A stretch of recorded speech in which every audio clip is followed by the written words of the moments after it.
I'm already shaking from this. Hi. So, welcome to my channel. I'm Valley Diamond, aka Ghost Valentine XOXO.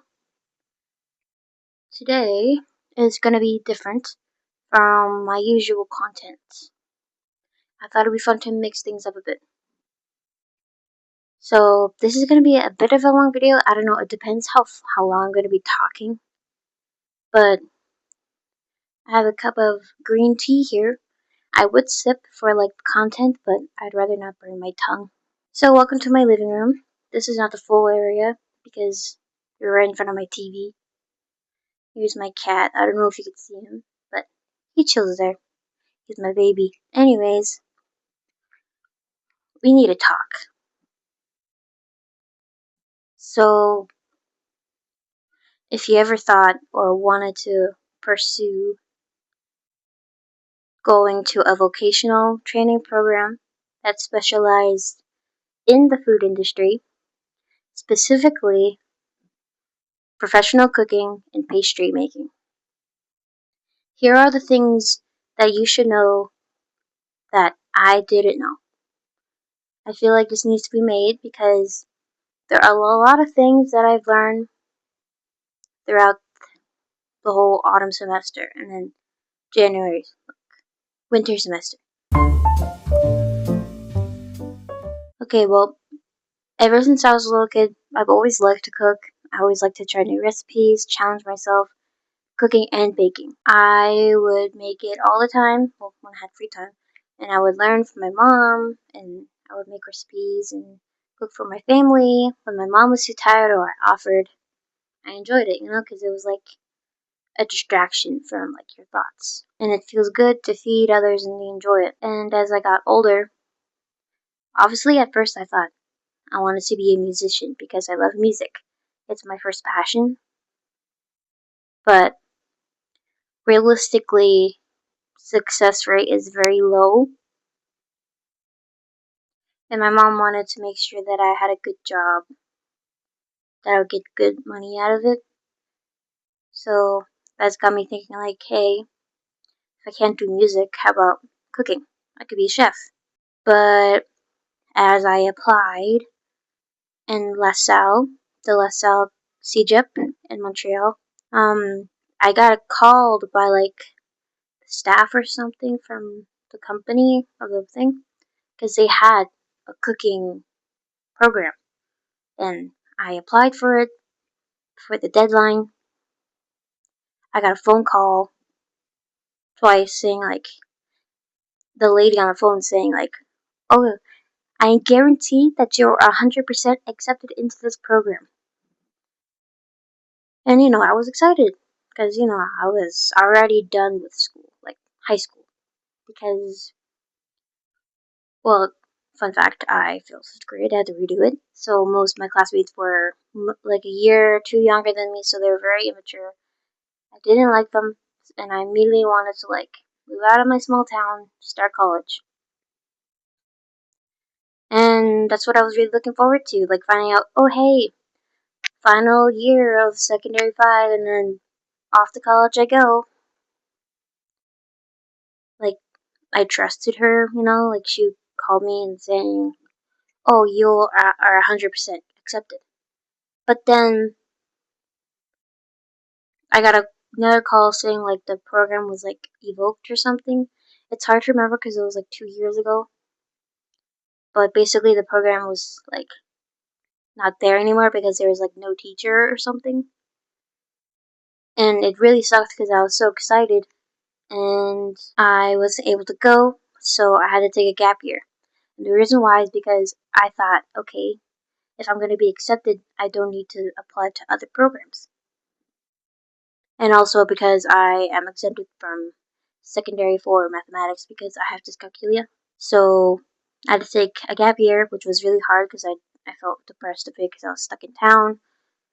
So I just worked 2 jobs, did my hobbies with K-pop dancing to cope, developed a new passion, and then that's when I finally applied for, I don't know if I'm allowed to say it yet. I'm not gonna because I don't want to get in trouble. So we're just gonna call it, the professional cooking vocational program in Montreal. So I applied, but I had to take a little exam test or something to actually be able to get in there, which I got accepted for, obviously. But, I was excited. Finally moving out. Learning something that's fun and not sitting in a classroom all day. Something new people, mature people. Here are the things that I've learned. Sorry, sort of the whole backstory thing. I just wanted to explain how I got into it first, just for it to all make sense and not like sudden. But yeah, anyways, first off, intensive training. I thought I was just like, yeah, I expected it won't be easy, but it feels like it's more difficult, especially for people who are neurodivergent like me.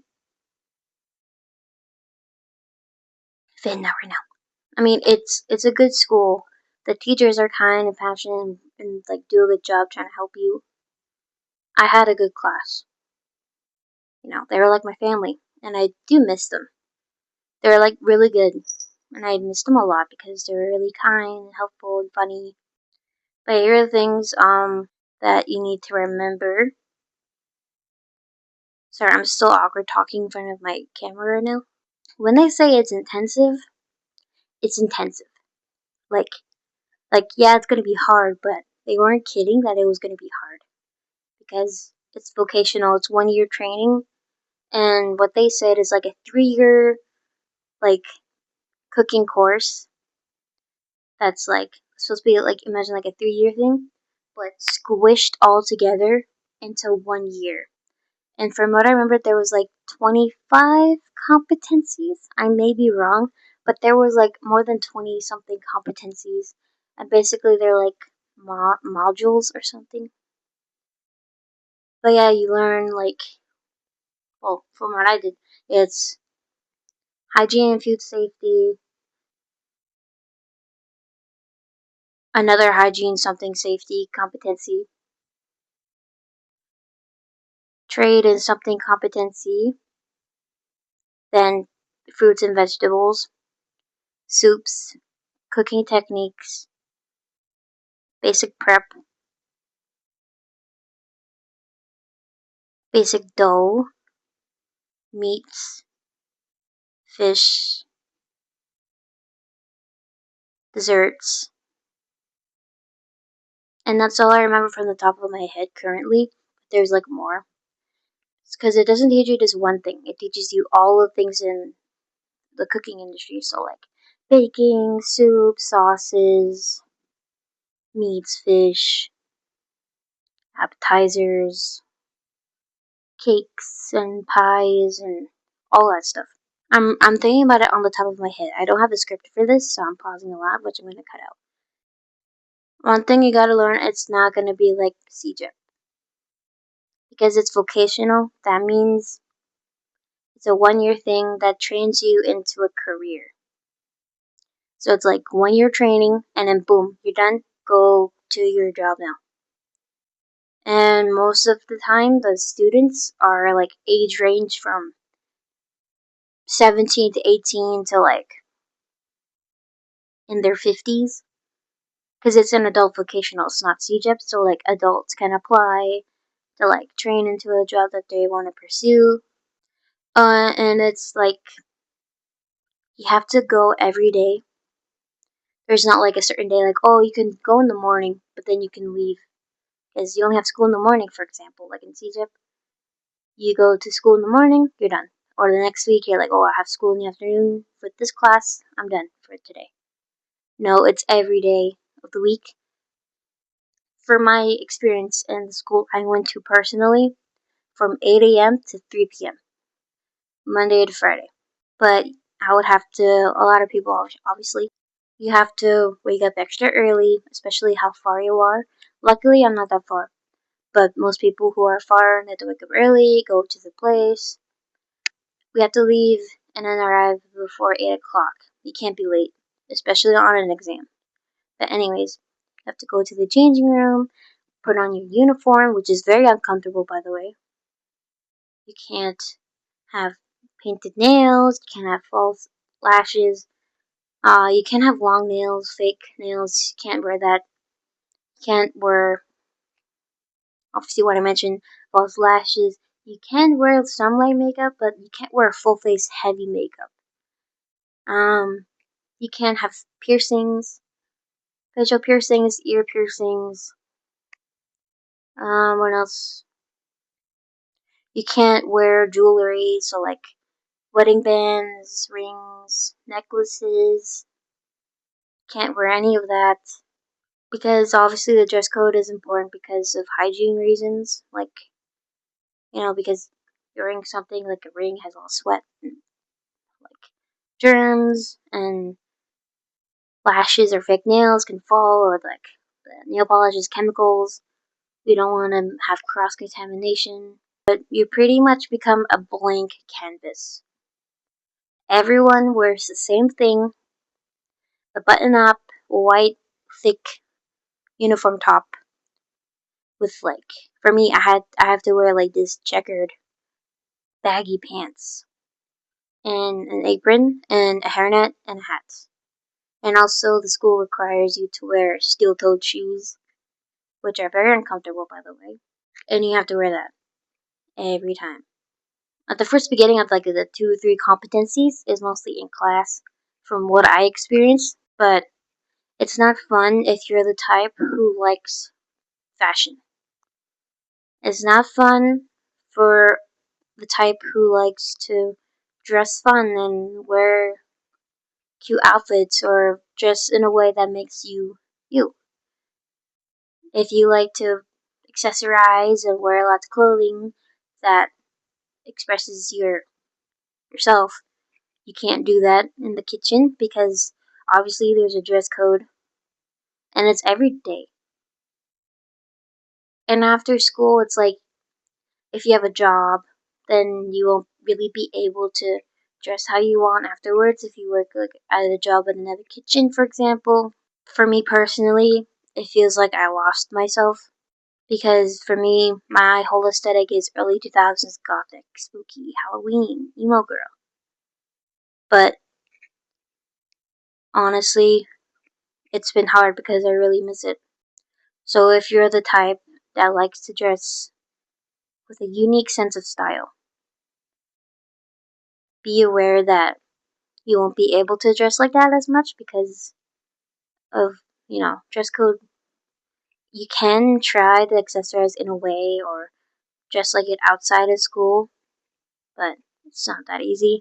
Another thing that I learned, you have to have really good communication with your classmates because you're basically learning how to be a whole team in a kitchen. Because in the kitchen, where like there's 2 different kitchens where I had to go to. I only went to one because but I dropped out and switched. I'll explain that later.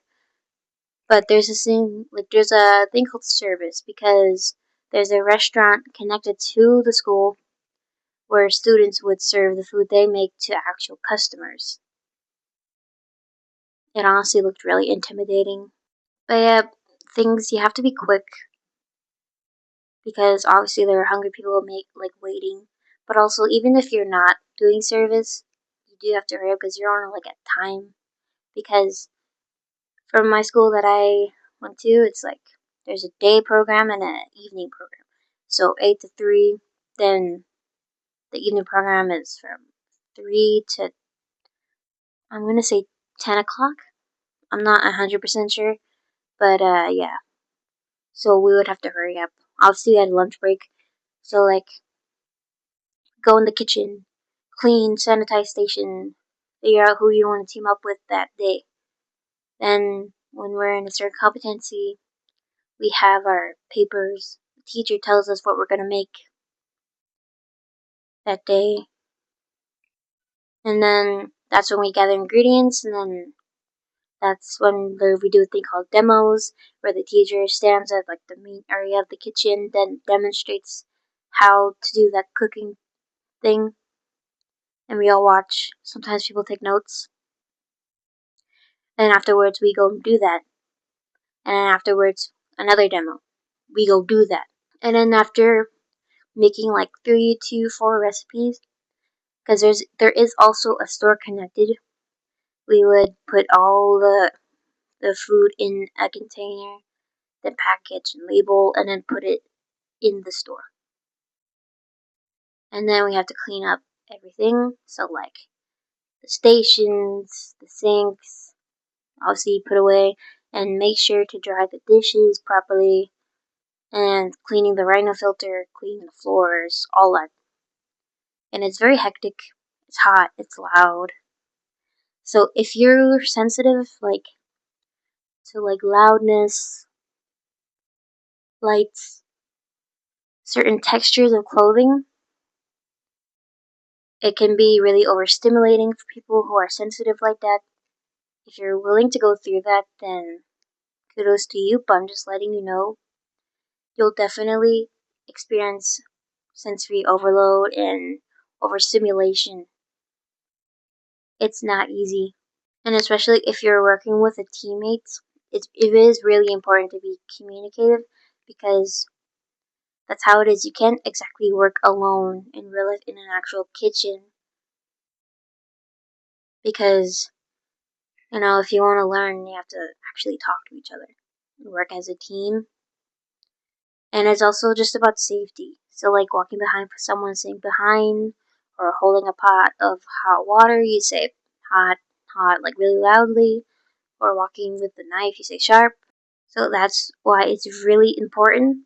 From the school that I went to for it, we would learn 1 or 2 new competencies during the week. Then next week we learn the 2 competencies, but on a certain day we have review. Review is basically we go over certain recipes that are in the exam, and we would practice how it is going to go and make sure to ask your questions now before the actual exam.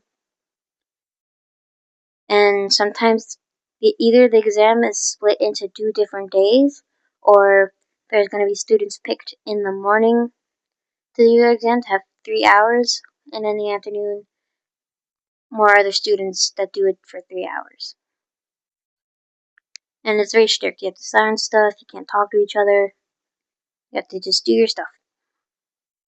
And it's very anxiety inducing because each little mistake you lose a point and then you fail because there's no like, oh, you almost did it type of thing. It's either pass or fail.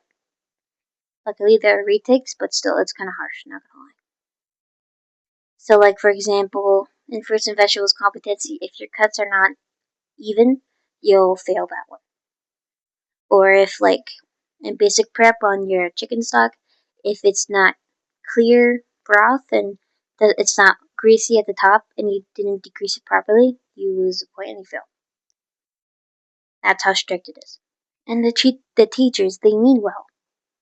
They really do. They mean well. They're doing their job. They want you to succeed, but sometimes the pressure can be too much. Even if they're not yelling at you, which is not like in the movies, they don't yell at you. But the pressure is really high to do well, to make sure you pass, to make sure you don't burn your food or cut your finger. It could be really hard. So yeah, that's another thing that you have to be aware of, is that if it's an intensive training, it's going to be hard and teachers are going to be really, really strict with you. If you make like a meat glaze and it's way too thick like a gravy, you fail. They aren't trying to be cruel. They are just doing their jobs. But just remember, it's like really demanding physically, mentally, emotionally. It's all about perfectionism, basically. And that's really hard because like nobody is perfect. You're bound to fail a competency, but if you're able to do a retake, then that's great. But yeah, and also just to include context, what happened when my experience there, it was good. Like, it was fun. Another thing that you should be aware of definitely is to be careful. Why did I say it like that? Careful, not careful. And I know basically it's basic, but it's true because they show us like accidents of like really bad burns, and it looks really gross and disturbing. I've had like two little accidents. I only cut my finger, but that's it, thankfully. But besides little accidents in the kitchen, you have to be careful, like, for your health as well. And what I mean by that is that I started in, like, near the end of August, and I left the program. I left the program in December. Yeah. But during, like, 3 months, I noticed when I'm doing things like holding a pot or holding my phone, these fingers would go numb. And I thought that was weird because it's like, I'm not like putting pressure on it. I'm not doing anything. Why is it going numb? And I had to like let go and shake my hand, trying to get some feeling back to it. I didn't think anything of it. I just kept continuing life and school and stuff like that. But it just got worse. This thumb, I could barely move it like this. It hurt to like bend, like it hurt to like move it in general. I couldn't do stuff like write, hold my phone in a way. I couldn't do anything of it. And because of that, I was in a lot of pain. And then that's when I decided to like go to the hospital, and that's when I got an appointment. Long story short, I got wrist tendonitis in this hand, like specifically here, because of being in the kitchen all day during the week for the last 3 or 2 months. Because basically, I'm right-handed, slicing, chopping, stirring, holding heavy pots, just any hand wrist motion. You're doing that all the time. And it doesn't matter what age you are, you could develop wrist tendonitis. A lot of chefs have developed tendonitis in their wrists. Like one of my teachers said he has it too. And it's never gonna go away. But yeah, that's what happens, so that's why I advise that you have to be careful, especially when you're working with your body. Lift with your knees, be aware of your surroundings, make sure not to overuse your wrist, because wrist tendonitis is painful and you have to wear a brace and you can barely do anything and it really sucks. That is one thing. That's another thing that I learned when going into like the food industry in school. Be aware of your physical health as well as your mental health. But if you have like neurodivergent like ADHD, generalized anxiety disorder like me, for example, or autism or something. I don't have autism, but I'm giving examples.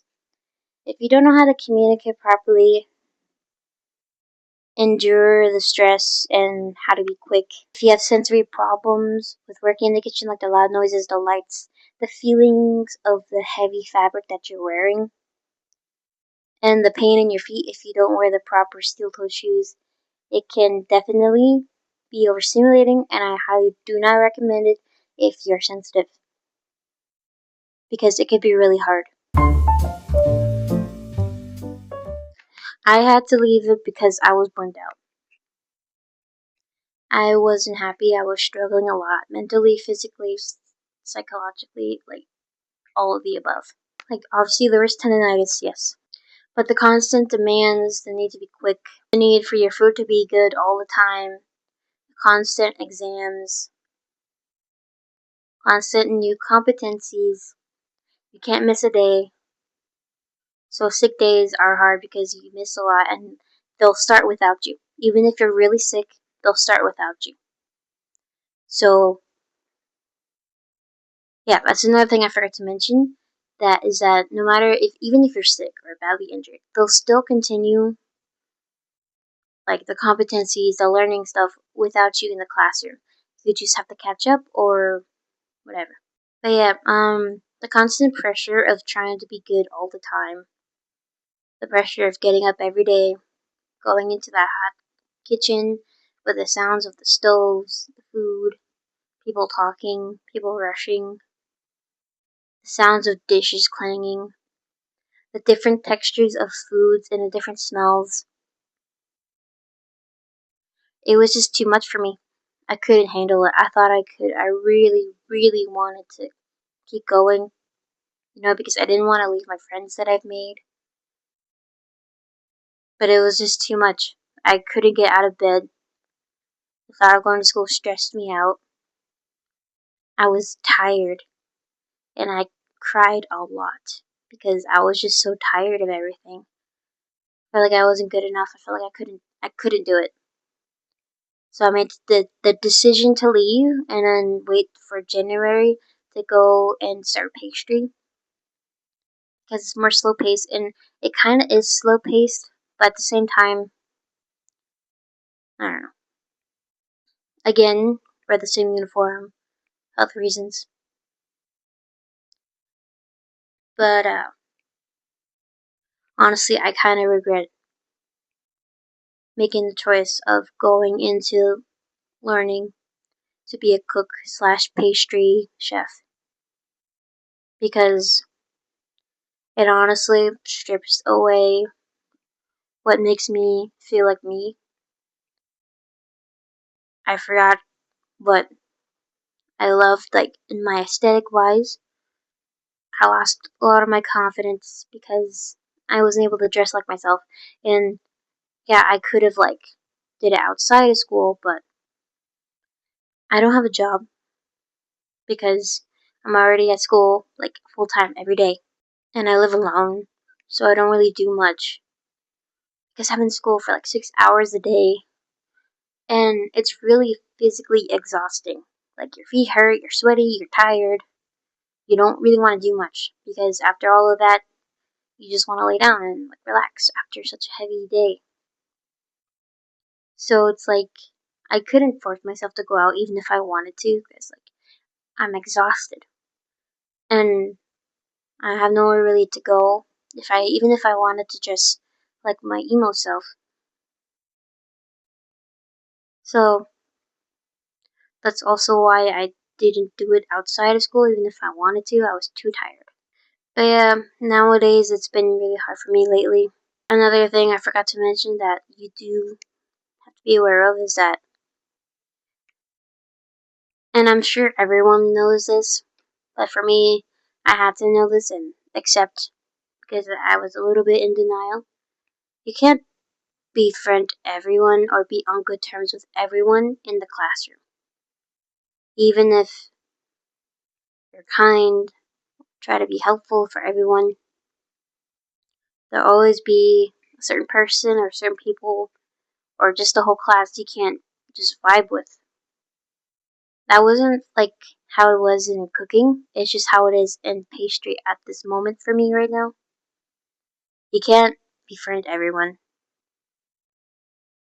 You can't always be on good terms with everyone. And it sucks because like why is there drama in a vocational school? Yada yada yada. But yeah, you can't always befriend everyone. It is important to have communication skills, but it makes it harder if there's conflict. Always try to be neutral when it comes to that. But yeah, there will be moments of mistreatment, feeling alone, struggling to make friends, struggling to work with somebody, not wanting to work with somebody. But that is also a learning key because eventually, when you do have a real job, you will have to deal with annoying people, like annoying customers or not so friendly, annoying coworkers. It's better to experience it now in the school industry just to make sure that you're ready for like in real life. If you can handle that, then it's not the right industry to work in. If you're sensitive, if you're not confrontational, if you can't handle criticism, if you don't like being watched when you're cooking, or being judged, or being rushed, it's not for you. There's a difference between a hobby that you enjoy doing and a job. Like, yeah, it's great if you can turn your hobby that you love to do into a career and make money out of it, but it can change your view on it, like, emotionally. So, like, I love to cook, I love to bake because it was fun. I like working with my hands. I don't like sitting still and doing nothing. I don't like sitting still and writing and doing math. I liked working with my hands and making food together and decorating food, just for fun. But once you get into vocational, it's more than just a hobby now. It's something you have to learn, adapt, improve, pass or fail. If you fail, retake. It's like learn, adapt, improve, learn, adapt, improve. And it's every day, and it's so demanding that it's not just a hobby anymore. It's something that you have to get over with. Like it doesn't feel fun anymore. It just feels like a heavy chore that you avoid, but you can't avoid. You can't stick with it. But yeah, it becomes less of a hobby and more of a chore, and it makes it less fun, which really sucks. If you can find a way to make it fun, good for you. But for me personally, I wasn't able to make it into a fun hobby anymore because any little mistake, you lose a point. It's very, very difficult. Every job is different, but this is what I learned personally being a student in professional cooking slash pastry making in a vocational program. It's definitely different from other people's experiences. I'm just talking about my experience, and I want to be realistic because I wasn't aware of those things that I'm aware of now. And honestly, I do admit it that I regret choosing the food industry to learn in school after high school. I'm definitely gonna try to apply to an actual CJEP and change things up a bit. Not the usual pastry student girl. I wanna do something that actually makes me feel happier because, yes, ever since starting in late August or like in September, this industry, this like school industry of like cooking and baking and stuff like that, it's not for me. And it may not be for you if you did it or from what I've told you. And if you still want to do it, then that's great. I'm not saying don't do it. If you want to do it, go do it. I just want you to be prepared. I want you to be aware and be ready for the challenges that you have to face. And I mean this all with good intention. The school never did anything bad to me. The school is generally good. I'm just not gonna mention it because I don't want to risk anything. The school is good. It's just not for me personally. But if it's for you, then that's great. That's it for my video. If you like more vlogs or random videos like this, you can subscribe. I would very appreciate it. Bye.